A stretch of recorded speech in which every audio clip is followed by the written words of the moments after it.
पिछली वीडियो हमने देखा था जे थॉमसन मॉडल, जो कि वाटरमेलन की तरफ बताया गया था, जिसमें इलेक्ट्रॉन्स को इम्बेडेड बोला गया था, यानी इलेक्ट्रॉन्स उसमें धंसे हुए हैं। बट जब रदरफोर्ड साहब आए तो उन्होंने बताया कि एटम की अपनी काइनेटिक एनर्जी होती है।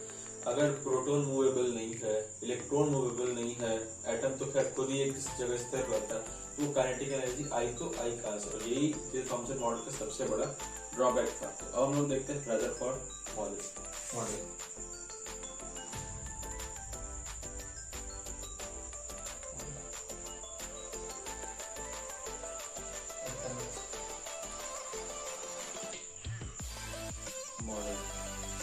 तो रदरफोर्ड ने अपने एटॉमिक मॉडल को एक्सप्लेन करने के लिए एक एक्सपेरिमेंट किया था, जिसे कॉमनली हम लोग गोल्डफॉयल एक्सपेरिमेंट के नाम से जानते हैं, और कुछ बुक्स में अल्फा रे स्कैटरिंग एक्सपेरिमेंट के नाम से भी बताया गया है। चलिए उसका पहले पैटर्न बना लेते हैं।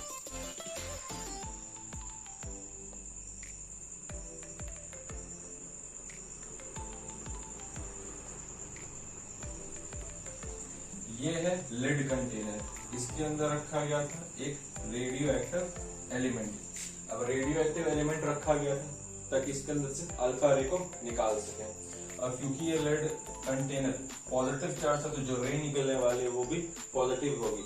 अब क्वेश्चन उठता है कि लेड ही क्यों, लेड का ही कंटेनर क्यों यूज किया जाए? तो लेड की एक अपनी प्रॉपर्टी है कि वो बहुत सारे रेडियो एक्टिव वेव्स को अपने अंदर एब्सॉर्ब कर सकता है, इसीलिए लेड का कंटेनर यूज किया गया। उसके बाद उन्होंने यहाँ पे एक फ्लोरेसेंट स्क्रीन यूज की थी। पिछले वीडियो में यहाँ था फ्लोरेसेंट ऐसा चीज होता है जिसमें अगर कोई चार्ज पार्टिकल या कुछ टकराए तो वो ग्लो करेगा, तो उन्होंने पूरी एक स्क्रीन ही यूज कर ली। और उसके बाद यहाँ पे यूज किया एक गोल्ड फॉइल। एक आप ये भी बोल सकते हो कि गोल्ड फॉइल ही क्यों यूज किया? तो गोल्ड फॉइल इसलिए यूज किया क्योंकि ये बहुत कम रिएक्टिव है, लेस रिएक्टिव मेटल है। तो रदरफोर्ड साहब नहीं चाहते थे कि ऐसा कोई मटेरियल यूज करे जो यहाँ से निकलने वाले रेस के साथ केमिकल रिएक्शन करके इस पूरे एक्सपेरिमेंट का जो सार है, जो पर्पस है, उसे बर्बाद कर दे। इसलिए उन्होंने एयू यूज किया या गोल्ड यूज किया। तो इसमें हुआ ये कि उन्होंने जब अल्फा रे पास कराई तो उन्होंने देखा कि 99% अल्फा रेस जो थी वो सीधी निकल गई, ठीक है। पर 1% में उन्होंने डेविएशन देखा।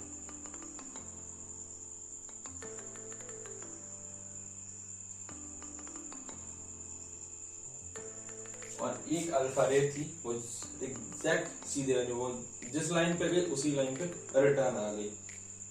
तो इसे समझने के लिए इसको थोड़ा सा जूम करके देखते हैं, यानी फॉइल की जगह एक एटम पे देखते हैं कि वहां एक्चुअल में जब अल्फा रे पार हुई थी तो वहां पे एक्चुअल में हुआ क्या था। तो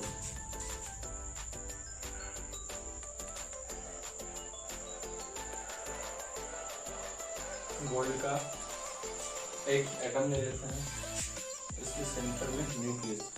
रदरफोर्ड साहब के एक्सपेरिमेंट से पहले न्यूक्लियस की खोज नहीं हुई थी, ठीक है। तो जब अल्फा रेस पार हुए तो 99% अल्फा रेस जो थे वो सीधे निकल गए, यानी जहां से उन्हें इमिट किया गया था और रेस जहां से निकले थे एग्जैक्ट उसके सामने का स्क्रीन जो है वो शाइन कर दिया, यानी वो रे एकदम स्ट्रेट गया। जब वो ऊपर से नीचे की ओर आ रहे थे तो जैसे ही वो सेंटर के पास पहुंचे तो उन्होंने डेविएशन नोटिस किया। जब अल्फा रे सेंटर पे गई तो वो डेविएट हो गई, रे मिड ऑफ द बॉक्स से छोड़ा गया और जाके ऊपर की स्क्रीन कहीं चमक रही है। उसी तरह वो जैसे नीचे आए तो ये डेविएशन ज्यादा होता गया, एक पॉइंट पे एकदम स्ट्रेट हो गया, इधर से गया उधर से रिटर्न आया। उसके बाद वो वापस नीचे की ओर अपने एक्सपेरिमेंट को ले गए, अल्फा रेस को ले गए, तो फिर या नीचे से डेविएशन दिखा गया, यहाँ पे स्क्रीन चमक गई।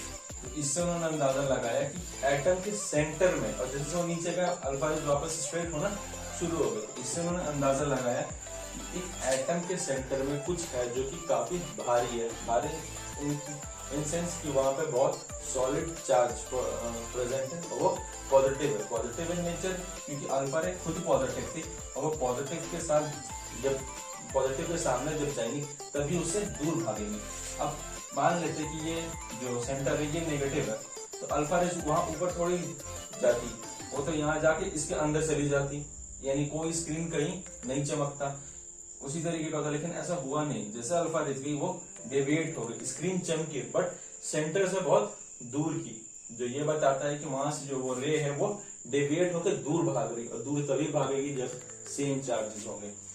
तो रदरफोर्ड साहब ने कंक्लूड किया कि एक एटम के अंदर बहुत सारा खाली जगह है। खाली जगह इसलिए क्योंकि 99% अल्फा रेज जो थी वो एकदम सीधी निकल गई, और जो 1% उन्होंने डेविएशन देखा तो उन्होंने बोला कि वो डेविएशन मुझे सेंटर में दिखाई दी, इसका मतलब सेंटर में कुछ है जो कि हाईली पॉजिटिव चार्ज है। अब उन्होंने इसका डायमीटर भी बताया था इसी एक्सपेरिमेंट से। वो कैसे, जो फर्स्ट रे डेविएट की थी और जो लास्ट रे डेविएट की थी उसके बीच का उन्होंने डिस्टेंस कैलकुलेट कर लिया, जिससे उन्हें एक एटम की न्यूक्लियस का डायमीटर मिल गया था, और इसी एक्सपेरिमेंट के बेस पे उन्होंने अपने पोस्टुलेट्स दिए थे। तो अब चलिए उनके पोस्टुलेट्स को जान लेते कि उन्होंने पोस्टुलेट्स क्या क्या दिए थे। अब बात करते हैं पोस्टुलेट्स की।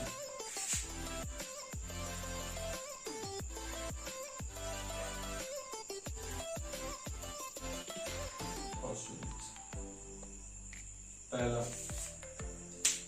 क्योंकि 99% अल्फा रेज सीधी निकल गई थी तो ये चीज पता चलता है कि उसके अंदर खाली जगह बहुत थी, बट 1% में जो डेविएशन होता है, जो सेंटर के पास डेविएशन हुआ था, वो बताती है कि उसमें एक पार्ट और है, यानी खाली स्पेस के साथ उसमें एक पार्ट और है, यानी एटम कंसिस्ट ऑफ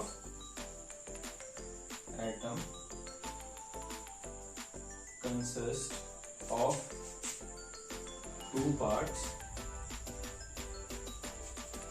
पहले को बोला nucleus centre part,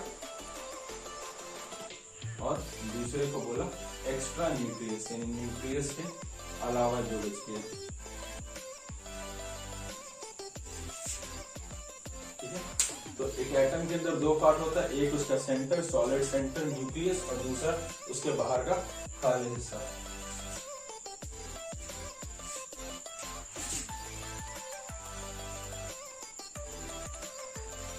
second point, nucleus is very small in size and is highly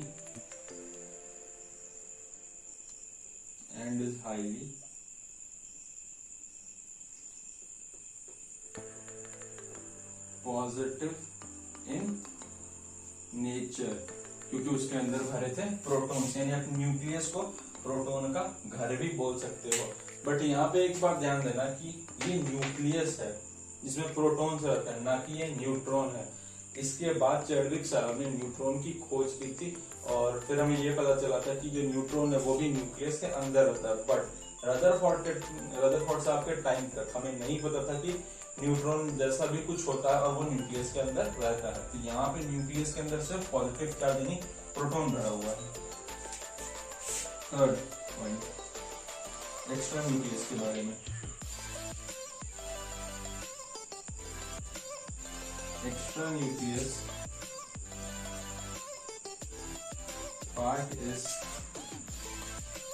N empty space where, पूरी तरीके से खाली नहीं है, where electron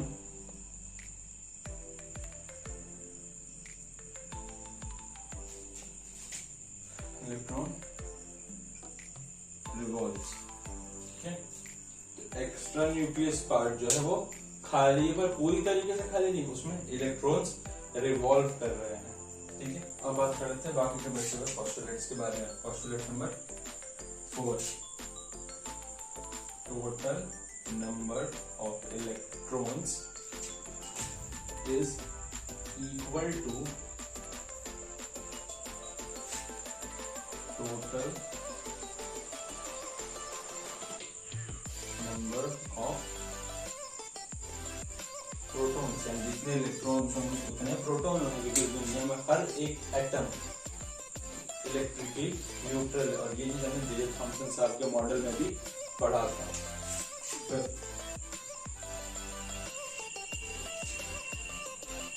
electron revolves around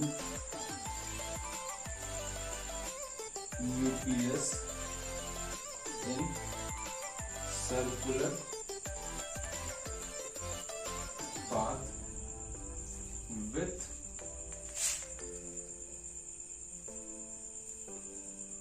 high speed।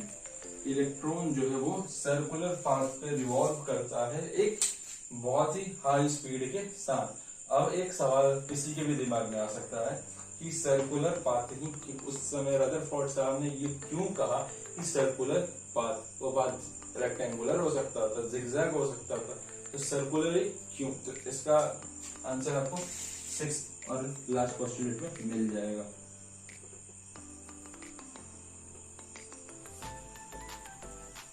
Sixth postulate,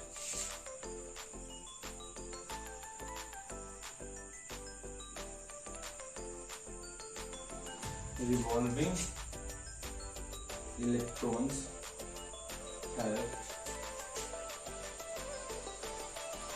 centrifugal force, और सेंट्रीफ्यूगल फोर्स उसी के पास होगा जो कि एक सर्कुलर मोशन में रिवॉल्व कर रहा है, इसका मोशन सर्कुलर होगा, उसी के पास सेंट्रीफ्यूगल फोर्स होगा।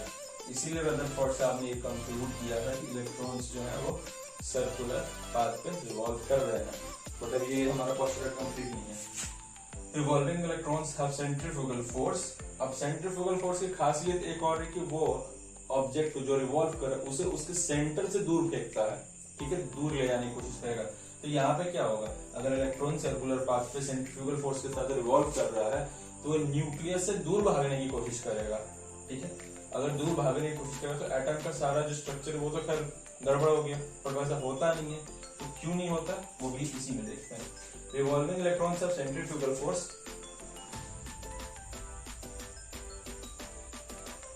एक्टिंग अवे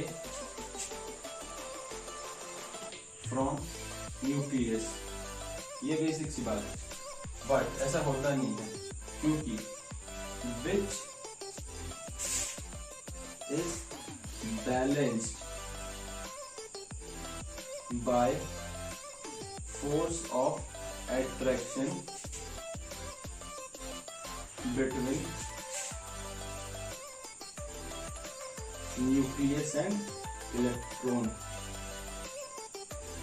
सेंट्रीफ्यूगल फोर्स होने के बाद भी इलेक्ट्रॉन जो है वो न्यूक्लियस से दूर नहीं भागता है। इसका रीजन है फोर्स ऑफ अट्रैक्शन, जो कि दो अपोजिट चार्ज के बीच होता है, यानी न्यूक्लियस और इलेक्ट्रॉन के बीच जो फोर्स ऑफ अट्रैक्शन था वो इस सेंट्रीफ्यूगल फोर्स को कैंसिल कर देता है और इलेक्ट्रॉन जो है वो अपने सर्कुलर पाथ पे रोटेट करता रह जाता है।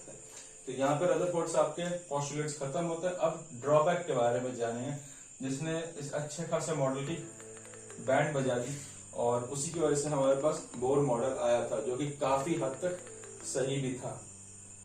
तो अब बात करते हैं ड्रॉबैक्स की। नंबर 1, पहला ड्रॉबैक था Maxwell sir. Maxwell sir drawback नहीं था, उन्होंने थ्योरी दी थी जिसे हम लोग इलेक्ट्रोमैग्नेटिक थ्योरी कहते हैं। तो जान इसमें होता क्या, इलेक्ट्रोमैग्नेटिक थ्योरी में होता यह है कि मैक्सवेल साहब ने बोला कि अगर कोई भी चार्ज पार्टिकल किसी चार्ज पार्टिकल के अराउंडिंग रिवॉल्व कर रहा है तो एनर्जी रेडिएट करेगा। उन्होंने इस चीज को प्रूव करके दिखाया कि अगर एक चार्ज पार्टिकल दूसरे चार्ज पार्टिकल के सराउंडिंग रिवॉल्व करता है तो एनर्जी को रेडिएट करेगा। पर अगर एटम के केस में ऐसा होता है, एक इलेक्ट्रॉन न्यूक्लियस के अराउंड रिवॉल्व करते हुए एनर्जी को लूज कर रहा है, तो एक टाइम ऐसा आएगा कि जैसे मान लेते हैं ये एटम, ये न्यूक्लियस और ये हमारा इलेक्ट्रॉन जो कि कंटिन्यूस रिवॉल्व कर रहा है। अगर क्योंकि ये भी चार्ज है, ये भी चार्ज, अगर एक चार्ज दूसरे चार्ज के सराउंडिंग रिवॉल्व करता है तो ये एनर्जी को रेडिएट करता है। तो अगर ये एनर्जी छोड़ रहा है तो एक टाइम आएगी इसकी एनर्जी कम होना शुरू हो जाएगी और इतनी कम होगी कि अपने पाथ से भटक जाएगा। आप ऐसे देखो कि अगर आपको एक फील्ड में चक्कर मारने बोल दे, एक सेंटर डाल दे, वहां से आपने एक रस्सी बांध, आपको बोलेगा घूमते रहो, तो आप कुछ देर तक तो सही घूमोगे, और उसके बाद जैसे जैसे आपकी एनर्जी खत्म होगी अब क्या करोगे, धीरे धीरे धीरे धीरे धीरे धीरे ये अगर सेंटर आपको खींच रहा तो क्या करोगे, धीरे धीरे आपकी एनर्जी खत्म होगी, आप जाके सेंटर में जाके चिपक जाओगे। तो वही चीज यहाँ इलेक्ट्रॉन से भी लागू होनी चाहिए, जो सर्कुलर पाथ पे घूम रहे हैं, एनर्जी रेडिएट कर रहे हैं, तो एक टाइम में ये सर्कुलर पाथ स्पाइरल हो जाएगा और इलेक्ट्रॉन यहाँ पे सेंटर में जाके कोलैप्स हो जाएंगे। पर अगर ऐसा होता नहीं है, क्योंकि अगर ऐसा होगा तो एटम का स्ट्रक्चर ही डिस्ट्रॉय हो जाएगा, एटम अनस्टेबल हो जाएगा, बट ऐसा होता तो नहीं है। तो ये एक थ्योरी थी जिसने रदरफोर्ड साहब के मॉडल को बेकार कर दिया। इसमें था क्या, according to magnetic theory,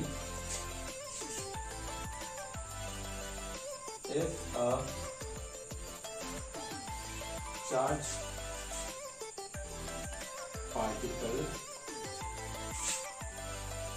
revolves around another charged particle,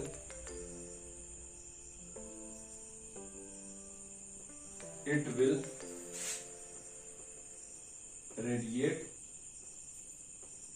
energy, ठीक है। This will make atom unstable because electron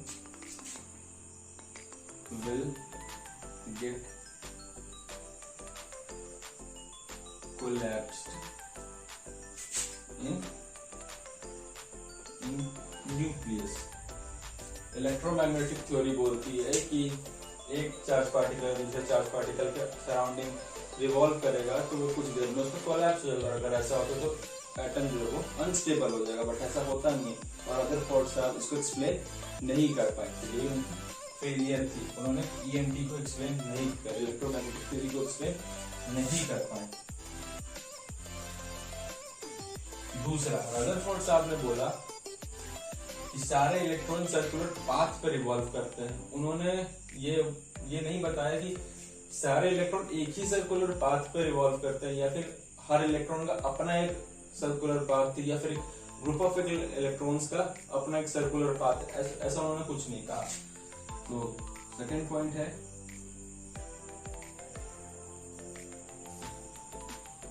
failed to explain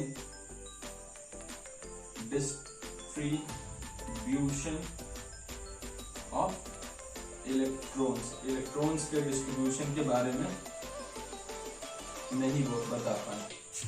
ये उनका दूसरा फेलियर था। और थर्ड और लास्ट फेलियर और ड्रॉबैक जो था वो था फेल्ड टू एक्सप्लेन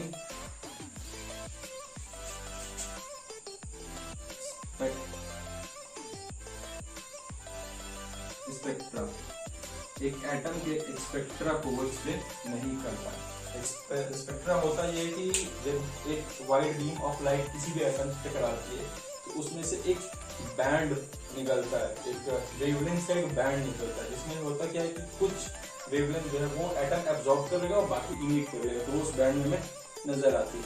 तो उस चीज के बारे में भी रदरफोर्ड साहब ने कुछ एक्सप्लेनेशन नहीं दिया था। तो ये तीन है रदरफोर्ड साहब के मेजर ड्रॉबैक्स, जो कि बोर साहब ने अपने पूरे थ्योरी में, अपने पूरे एटॉमिक मॉडल में अच्छे से कवर किया, अच्छे से एक्सप्लेन किया, जिसकी वजह से उनका जो मॉडल है वो काफी हद तक सही भी था। पर उसमें भी कुछ ड्रॉबैक्स थी जो कि आगे कवर अप हुई और हमें एक नया एटॉमिक मॉडल मिला था।